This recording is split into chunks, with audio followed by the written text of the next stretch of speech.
Hey, worship leader. Today I have a special treat for you. I have a guest. His name is Dr. Jamie Mitchell, and I wanted to bring him on the channel because of the value that I've received over the last few months, especially during this pandemic. God sent him into my life, and it's been a valuable time for me. And so I wanted to share it with you guys. I wanted to introduce you, and we're going to talk about some stuff. We talk about several things on this channel. We talk about gear and how to lead your teams well, but more importantly, we talk about the pastoral nature of worship ministry. And we're going to be talking through several different things in a few different videos. But if this is your first video, welcome to Hey Worship Leader. I'm Jimmy Cooper, and this is Dr. Jamie Mitchell. How are you doing? Welcome to the channel. Hey, good morning, Jim.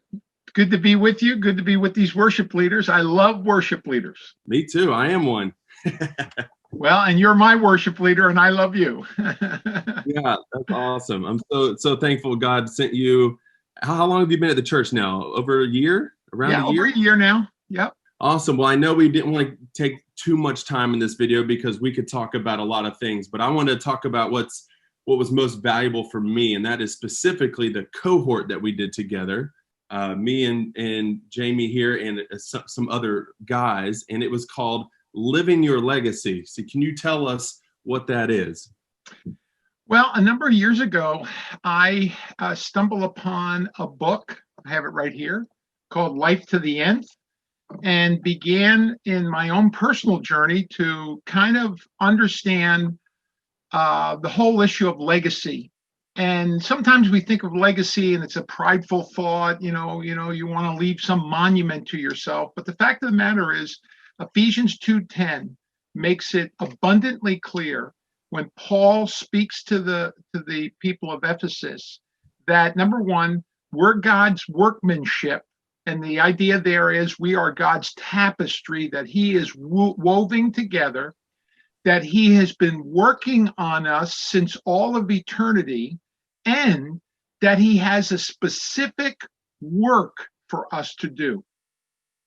And because of that, we need to figure out what that work is, and what difference we're supposed to make in our lives, and invest our lives properly and live our lives out properly.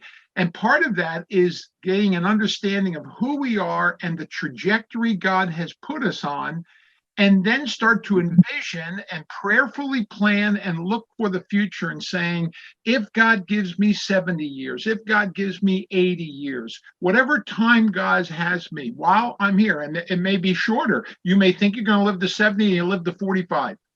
But during that time, how do I max out my life? And as Jesus said in John 10, he said, I come to bring life and life more abundantly, overflowing. How do I live my life to the end? And so once I started to do that for myself and map that out, it became a tremendous tool of freedom for me to say, hey, this is who I am. This is how God has wired me. Here's the patterns in my life that God has been working on, and some of those things I didn't even notice. And now I can see where God wants me to invest my life in the relationships and the people, in the ministries, and in how I conduct myself, all of those things. And it becomes really a roadmap for your life. It was really beneficial to me. My one regret is that I wish I'd have done it earlier, but I know God has a plan for everything. I'm 36, and I know that if I'd have done this at 26, I could have maybe not wasted so much time, but it was very valuable to me. And I think the thing that was helpful the most is you talked about trajectory and looking back, seeing where God has brought you from as that first step was so valuable. Yeah. Well, here's the thing, Jim, whether you're in your 20s, your 30s, your 40s, your 60s, every one of us needs to take some time where we take some deep reflection on our lives. And then really it's an ongoing process. I've come to the conclusion that there really are, if you cull it down, 3 major seasons into everybody's life, whether you're in ministry or a business person or a housewife or a teacher or whatever place God has you. But there is the season called calling, the season of contributing, and then the season of convergence. And that calling period of time is where you're trying to figure out who you are and how you're going to make a difference, and where God wants you to make a difference. And then the contributing years is where you really hit your sweet spot.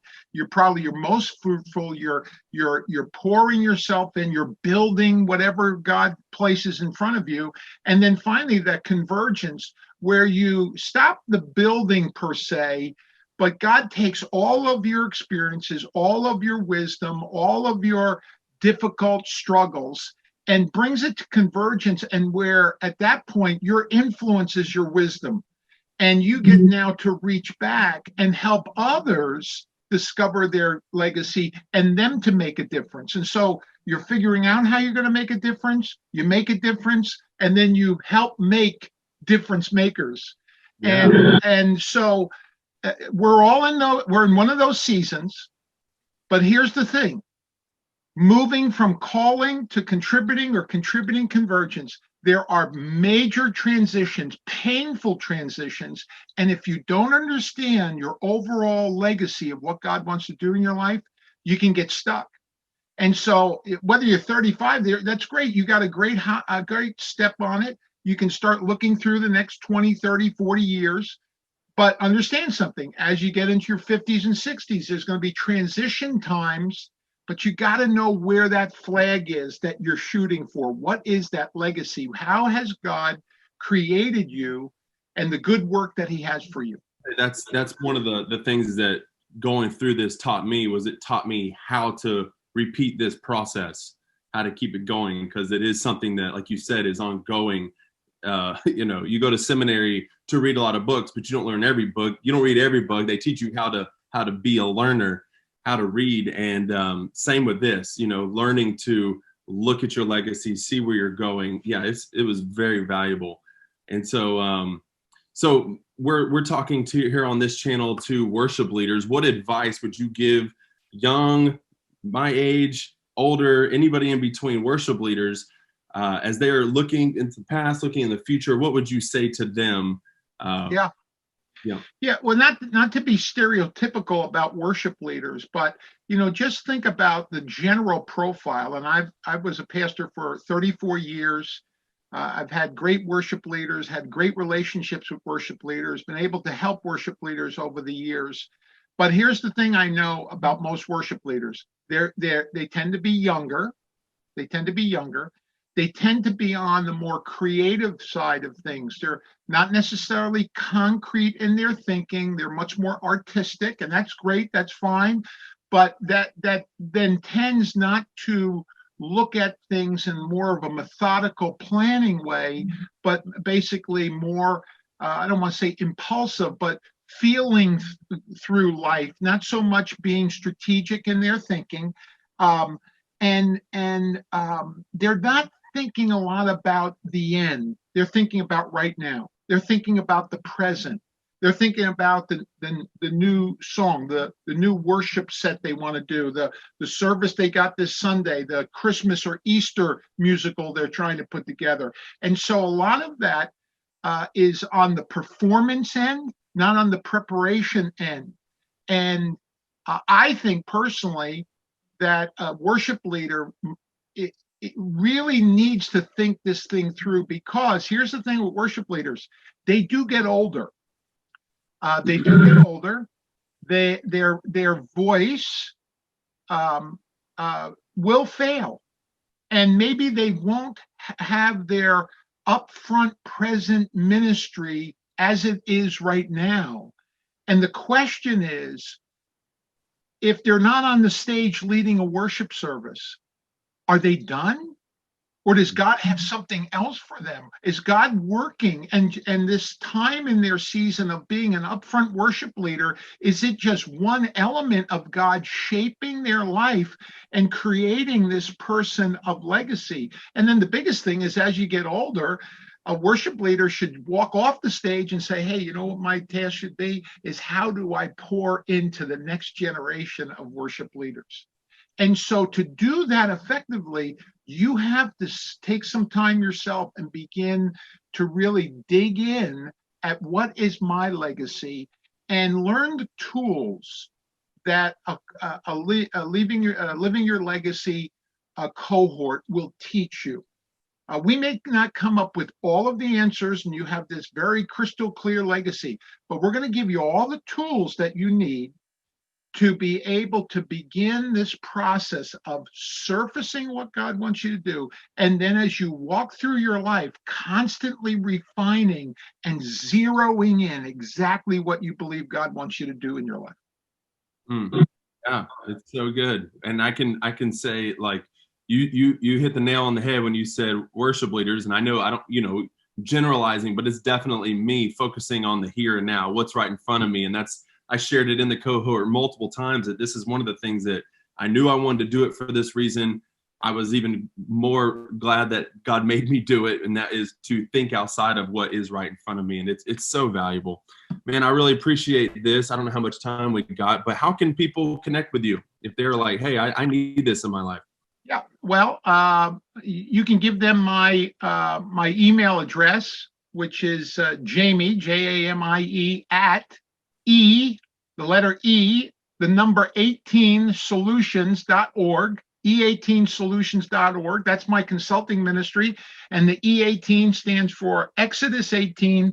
When Jethro goes to Moses, he's the first church consultant, and he says to his son-in-law, what you are doing for your church and to yourself is not a good thing. And he gives him some solutions. And so that's kind of where God, I really believe that's my life to the end. That's my legacy piece, is that God has prepared me both through good and bad experiences in ministry, working with a lot of leaders, being shaped by a lot of leaders, and a problem solver, and someone who has the ability to kind of help surface some things and not necessarily tell you what to do, but show you the changes that you need to make and then help you figure out how to make them. And so if you go to Jamie at E18solutions.org, email me. And then what happens is throughout the year, and now since COVID, we've discovered Zoom. We do these Zoom cohorts. We do Living Your Legacy cohort, happens every other week for 6 meetings. So it's over a 12-week period of time. And the reason we do it every other week is people are busy, but also on that off week, as you can give testimony to, there's work to do.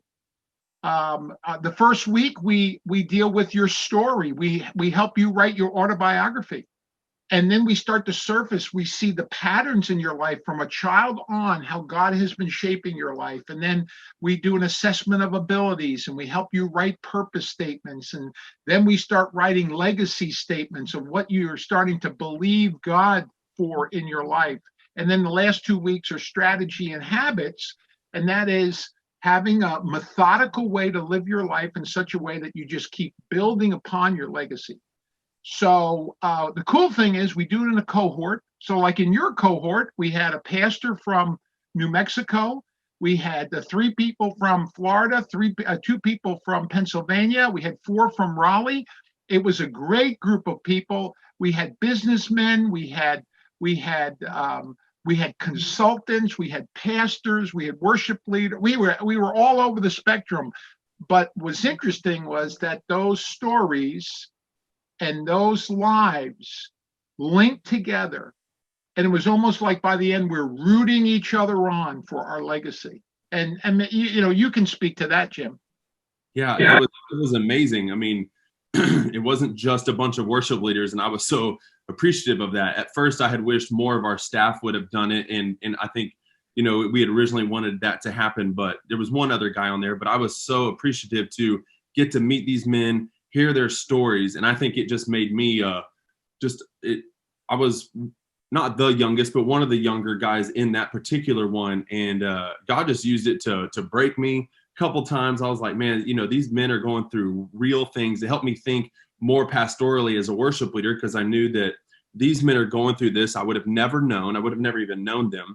And there are people just like them in my church. And yes, we were rooting for each other. But, the first week I'm like, okay, well, there's a bunch of strangers I don't know. But by the second, third week, I'm already connected to them and attached to them and praying for them. And tearing up as they're sharing their stories. And I'm like, I don't even know this dude. I've never met him in my life. But yeah, it was really authentic. It was a really good experience, which is why I wanted to share it on this channel. So I appreciate you coming on here, talking about it. Worship leaders, I hope you will connect. I'll put the information on the screen and in the description below.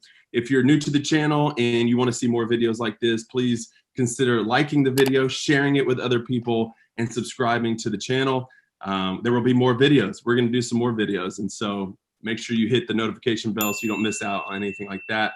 That's it for today. We'll see you guys in the next video. Bye.